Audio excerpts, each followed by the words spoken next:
Hello everyone, today's gonna be a little different because I'm not on camera, and that's just because I'm tired. Honestly, I'm just extremely exhausted. I went to 2 concerts this weekend. I went to Blackpink and then G-Idol, and so I really just have no energy. So I decided I was just going to film this video without a camera today, and you can see me next week. Anyways, let's just get into it. This week's feature highlight is economy and production. While the economic simulation of Cities Skylines is similar in concept compared to the economic simulation in Cities Skylines 2, it was simpler in the first game. So in Cities Skylines 2, everything has been built from the ground up and all of the core systems redesigned. And there was also a need to redesign the economic simulation. That's what governs the households and their money and resource usage, as well as businesses finding suitable locations in the city based on their evaluation of potential profit, available resources, connections, and workforce, as well as city service functionality and trade. Design philosophy. We wanted to create a deep and complex system without it being too complicated for you to manage, allowing you to spend more time building the city rather than worrying about every minute detail at every possible turn. The system is modeled after real-life economic models to tie more realism into the game, and it is designed to balance itself out in most cases to support both new players and newly founded cities in their first steps to becoming bustling metropolises. It features financial aid in the form of government subsidies, and that also includes unemployment benefits for private citizens to keep them on their feet, able to improve their lives and become contributing members of society. Economic cycle. The number of agents naturally grows as the city grows, and each agent tracks the amount of money and resources they have. The agents have expenses and income, and they try to balance them out by making decisions on what to buy and sell depending on their current situation. Households spend money to buy resources and pay rent. Businesses buy resources and turn them into other resources, which they then sell to other businesses and customers. Businesses also pay rent for their building, which is taken into account when they calculate their profit. And also certain city services consume resources, and those expenses are also added to their monthly upkeep.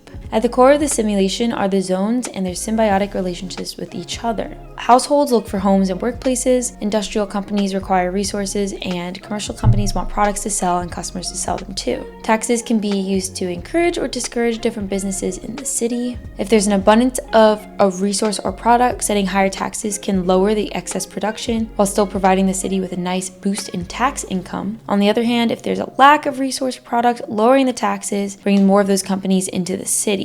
Rents, import payments, company profits, and player income are money sinks that remove money from the economic simulation. To balance that, the simulation also features money sources in the form of paid rents and company profits, and the funds used by the player, which are distributed so that half of them go to the citizens based on their education level, and half are evenly distributed to the commercial building's wealth. And this screenshot looks the same from what I understand to what we had before, except now we have this visual representation of our revenue and expenses. Don't know why government subsidy, maybe because it's selected, it's made to be bigger so you can see how much of a chunk this part of the revenue is. I do feel like the color gradation is so similar. I mean, honestly, for example, between service upkeep and service trade, which, I mean, this might be like a tiny little line to be fair, I can't really tell the difference. These are really hard to differentiate between each level. I feel like they could have made maybe a line, literally like a white or like dark blue line across each section, or added like pattern or something so that it was easier to see. Some repeat information here about large families preferring larger apartments, whereas small families are satisfied with smaller apartments in high density and low rent housing areas. Companies with fewer employees are preferred over companies with only a few open jobs, which ensures a somewhat even distribution of workers. Citizens want to spend more time enjoying the activities than traveling to them. Households go shopping when the AI detects that it lacks resources. So then it checks the household members and their product preferences and chooses a product based on the preference weights. Once the product type has been selected, it picks one of the household members, who then travels to a shop selling the desired product and makes the purchase. Once the purchase has been made, the product is transmitted to the household resources. That's really interesting. I'm glad they're explaining that because this is kind of like the background information that I would like to see in every dev diary, and they've given it in most. But for example, with the weather, it would have been nice to have gotten more details on how the climate and biome are determined, in the same way that they are really spelling out how the economy is affecting Sims on an individual level. I think that's really cool. If the household can't pay for the rent and upkeep of their apartment, they look for other available apartments which match their ability to pay rent. And so this evaluation process includes everything from pathfinding costs to various destinations, free time left after work and travel, money they have left after expenses, and services that they need, just to make sure that citizens find a suitable place and maximize their happiness. They also consider moving out of the city even though it is given a lower probability than finding a home locally. If the household is very poor and unable to find a new apartment and lacks funds to leave the city, they become homeless. In this case, they can live in the city parks until their living situation changes. Interesting. Well, this can't possibly be the whole story because in a previous dev diary, it was mentioned that abandoned buildings can have a homeless population. I very distinctly remember when we were talking about abandoned buildings, they mentioned that homeless people could be inside and could be casualties if the building were to collapse. But I do like this big change that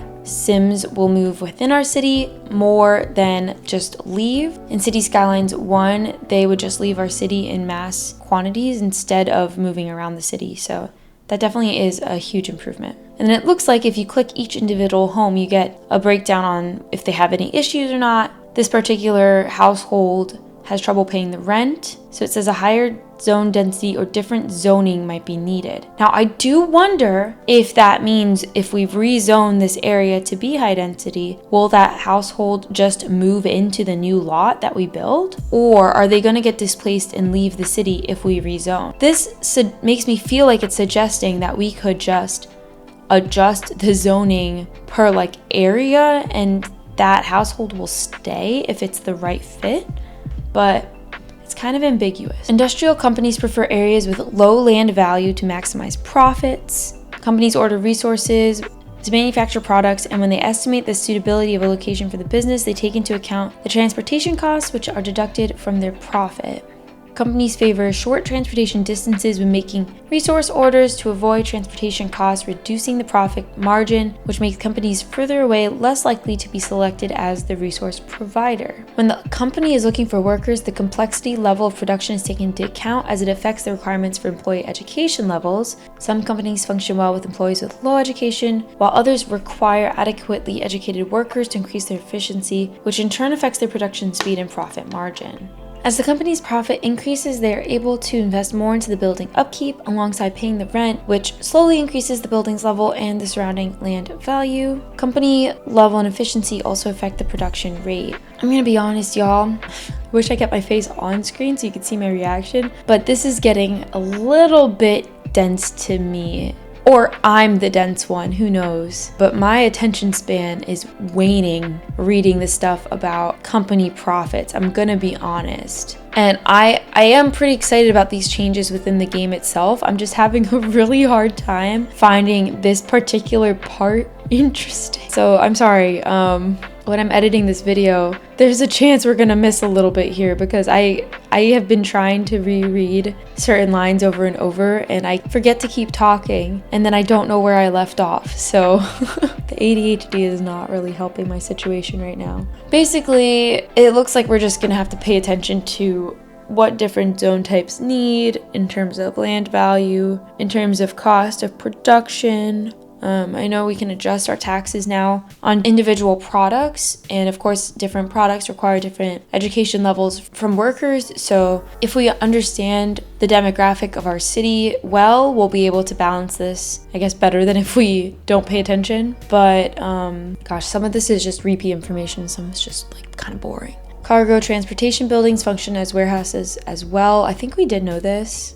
And these warehouses have special connections to the outside world, so the transportation costs differ from usual truck traffic, which is nice. Unoccupied buildings have no signs to display until a company moves in. We actually saw this in the gameplay trailer, I believe. I pointed this out. Commercial companies try to balance good connections to product manufacturers and customers, as well as they react to demand for different products. So if a neighborhood doesn't have a grocery store and the customers have high transportation costs, the simulation marks the neighborhood's close surroundings as lucrative areas for grocery stores to appear. Wish this happened in real life. There's way too many food deserts in major cities. That's a nice feature. It's nice to know that at least we get some good services in Cities Skylines too. So when commercial companies level up, efficiency increases, which affects their surface level and sales. And if the sales increase, the products become cheaper. So, of course, yeah, businesses do better, products become cheaper, which kind of usually matches up.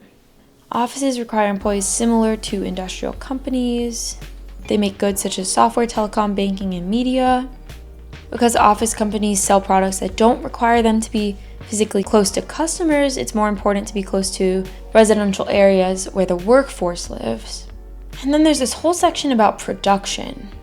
And for any of y'all that are super into like the production pipeline, you might want to read this yourself, honestly, since I'm having a hard time reading through this, but I'll just try to summarize as best I can for anyone who's like me, who kind of wants to know, but also isn't like that, doesn't really care about how in-depth it is. So there's extracting. So to get raw materials, you either have to produce them locally with an industry area or import them. Specialized industry tool we know is similar to the district tool. We can put nodes down to create a loop. A small area is already created if a building is placed, so that is good. You can expand it to cover more land, but the area must be within range of the building itself, which will automatically harvest resources from that area. And of course, if there's more resources than needed, they will get sold to outside connections.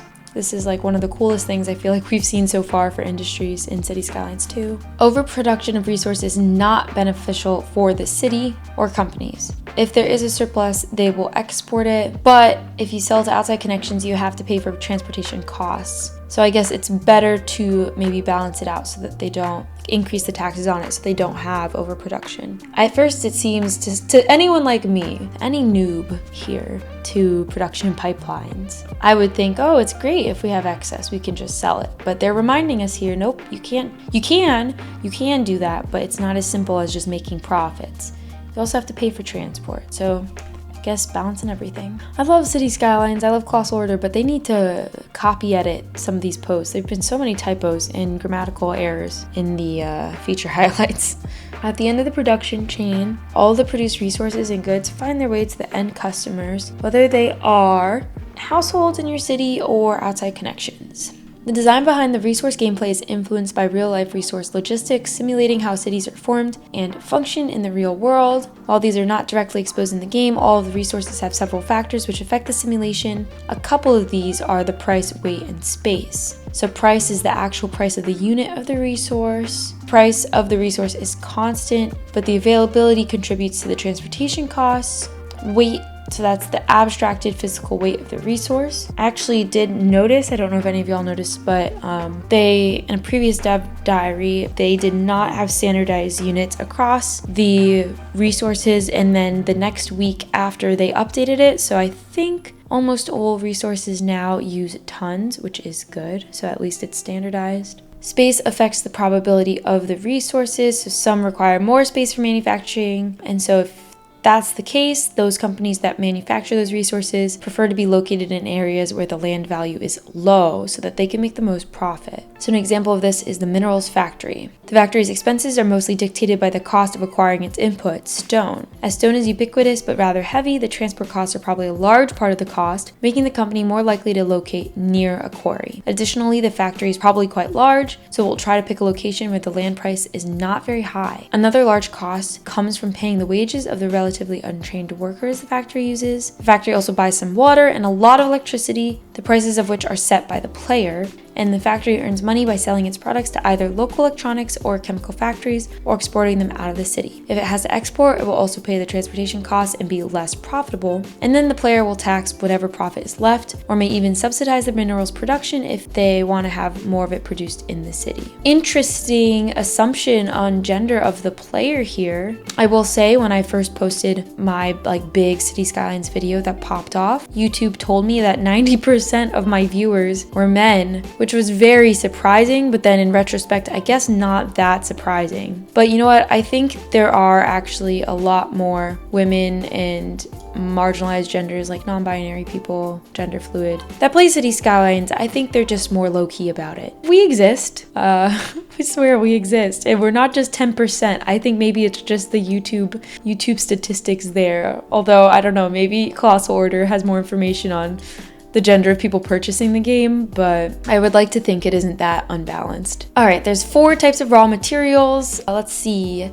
fertile land, forest, ore, and oil. Oh, actually here, specialized industry areas require natural resources to function, fertile land, forest, or oil, with the exception of livestock farming and stone quarrying, period.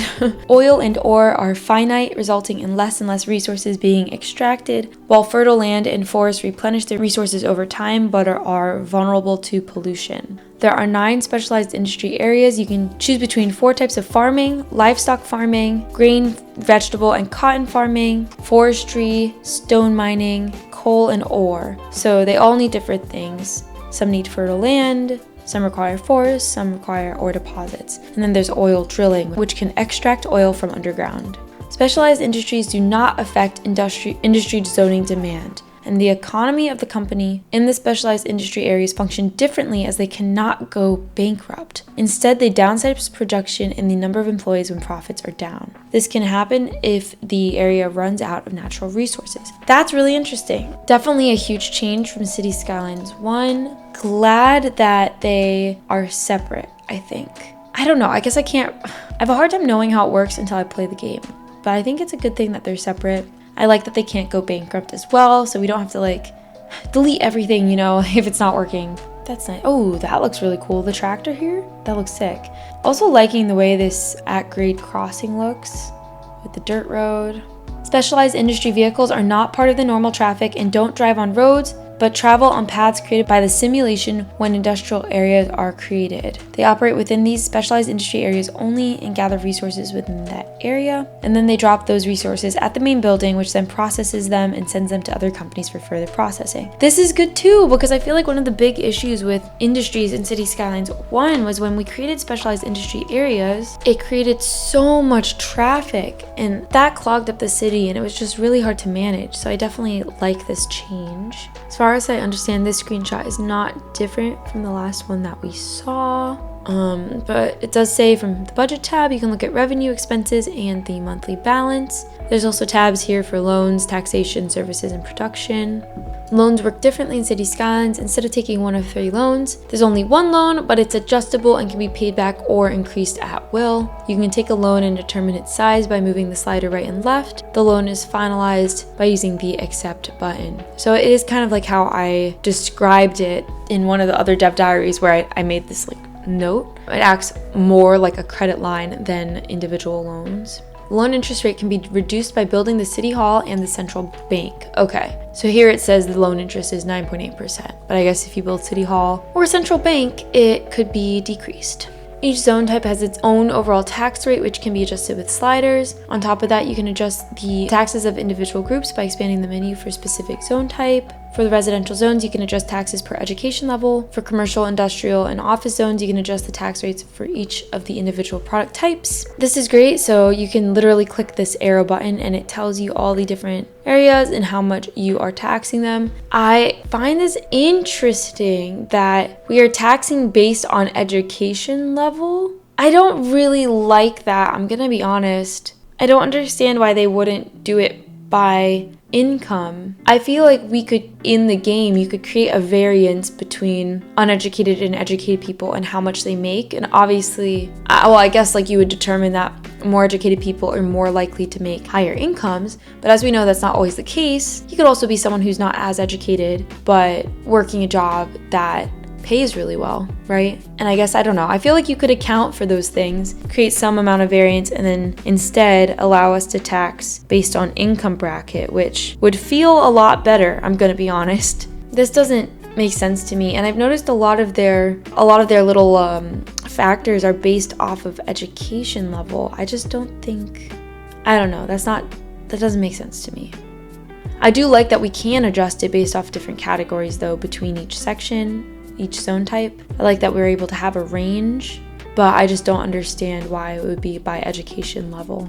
Also, just because I think part of the fun of the game's mechanic is tourism, and some of those luxury sorts of expenses that we would expect are 1% in our city to participate in too. It just feels like it makes way more sense to, I don't know, literally have a 1% in our economy. If we're gonna have a capitalist economy, we might as well have a little 1% that we can tax a bunch on.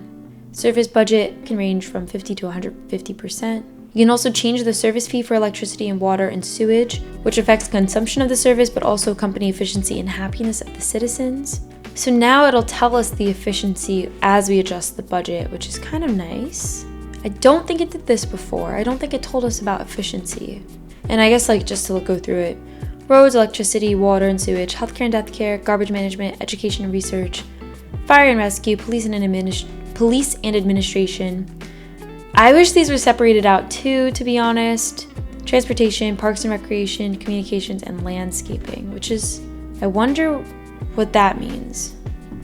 From the production tab, you can observe each of the material goods and immaterial goods your city's producing. So this is kind of looks like what we could see in the Industries DLC for Cities Skylines 1. I never understood this sort of chart, if I'm gonna be honest. But for those of you who are into this stuff, maybe this will make sense to you.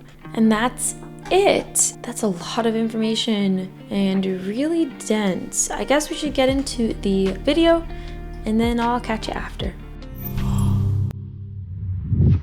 They say money makes the world go round.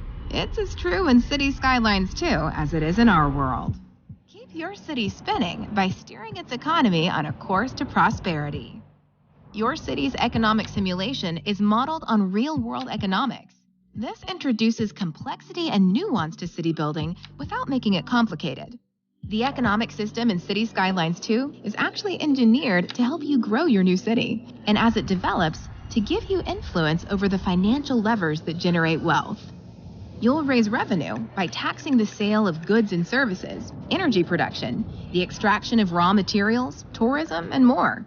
You'll also tax private incomes, as healthy economic activity will mean jobs for citizens. With money in your city's coffers, you can invest in city services and infrastructure, schools and universities, and all the other engines of urban development. An important aspect of economic growth is balancing supply and demand. Businesses will do this automatically, exporting their goods when they produce more than the market wants. However, this can hit their bottom line as transport costs can reduce profitability. To keep the rate of production in line with demand, businesses will even fire employees. On the flip side, when products aren't made fast enough to meet local demand, companies in your city will be forced to buy from expensive outside connections, and that can quickly eat into profits too. Taxes can also influence the production rate of specific goods. You can slow the rate of production by raising taxes, lower taxes to accelerate production rates and lure similar manufacturers to your city. It's also possible to motivate businesses to specialize in ways that strengthen the economy. Imagine reducing taxes for furniture stores and the various industries that manufacture their products. That will make them more profitable. More businesses specializing in the design and manufacture of furniture will crop up. Before you know it, your city will have a flourishing furniture trade and a reputation that keeps cash flowing in. Managing and adjusting production chains is another way you can influence your city's economy. Overhauled in Cities Skylines 2, this adds a whole new dimension to city building. There's no need to micromanage every detail if you don't want to. But if you love a puzzle, there's almost no limit to how deep you can go. Starting from raw material extraction, you can get raw materials into the city by importing them or producing them locally. Opt for local production, and you'll need to establish a specialized industry area. There are 9 total. 4 are farms where you can raise livestock or grow either grain, vegetables, or cotton. Forests produce timber, though how much depends on the age of the forest. You can extract ore, stone, or coal from underground deposits. And lastly, you can drill for oil. You'll manage all this activity via the economy panel. It puts your city's finances at a glance and allows you to monitor and adjust production outputs for various goods and materials. With integrated tools and clear displays, the economy panel is a user-friendly way to manage and grow your economy. So, if money really does make the world turn, how will you grow your city's economy so everyone in it can enjoy the ride? So if we look here, it looks like when you hover over the revenue, the area, like I was saying in this, what it seemed to be in the screenshot, the area of that amount gets bigger. So I guess that's how they're compensating for the colors being really similar. That's okay. I don't really mind that as the solution. This is interesting. Here for taxation under industrial, You can tag specific industry goods. That's cool. Definitely couldn't do that before. Also, something they were saying in this video as well is that when you adjust the taxes for different goods, you can influence what sort of businesses show up in your city, which I thought was really interesting. Now, I haven't been able to fully figure this out, but some of the roads still have these white lines, and then some of them look a lot better. I'll show you in a later shot. There aren't these lines. Here we can see our top imports and top exports. I think all of the graphics, I just want to say, I think all of these graphics look really, really nice. So here, this is the road I was talking about that doesn't seem to have the same type of white lines. Like they have a couple, like there's a texture here to show that the roads are worn, but it's not as bright as in those other shots. And you can see in the intersection there's more going on. But I wonder if this is a newer version of the game and if they changed the texture or if it's just a different type of road. I'm not sure. It looks a lot better to me. See, isn't that a lot worse? As compared to this looks a lot better. I will say the one thing that's weird to me is the way that the roads change between like dirt road and regular. There's just a sharp line. I really hope that's not how it is in game on launch. It still doesn't look like they've given us a cul-de-sac option in game. Just something to note. I guess this is a feature I kind of would have liked to be in the base game, is like being able to tack on a cul-de-sac at the end of the road if we wanted. Not every road has to have one, but it would be nice as an option. Haven't seen it yet. As the loan increases, the interest rate increases. And that's it. I guess I feel like all the changes they made are great. I like that it's more complex than Cities Skylines 1. I am still, I guess, a little apprehensive because I'm worried maybe it'll be too much for me, but from everything that we've all heard with people that have tried Cities Skylines 2 so far, they've all said that it feels natural, it feels good, it doesn't feel like too much. So I will be, even though I am worried, I think it'll be okay. I don't agree with their decisions about having us tax education level. I don't think that makes sense at all. I also guess it has been confirmed there will only be one type of economy, which I kind of expected. I did expect we were only going to get one type of economy, but it would be cool maybe as a DLC to have different options available to us in the way that we want to construct our own little utopias or dystopias. But yeah, all in all, pretty interesting. A little too complicated for me. Let me know what y'all think, because I'm sure some of you know a lot more about production pipelines and economic stuff than I do. So feel free to share your opinions in the comments, and don't forget to give this video a thumbs up and subscribe. I've been releasing a new video every single week, and next week my camera will be on, most likely, unless something bad happens. You'll be seeing my face next week. So thanks for being here, and I'll see you next time. Bye.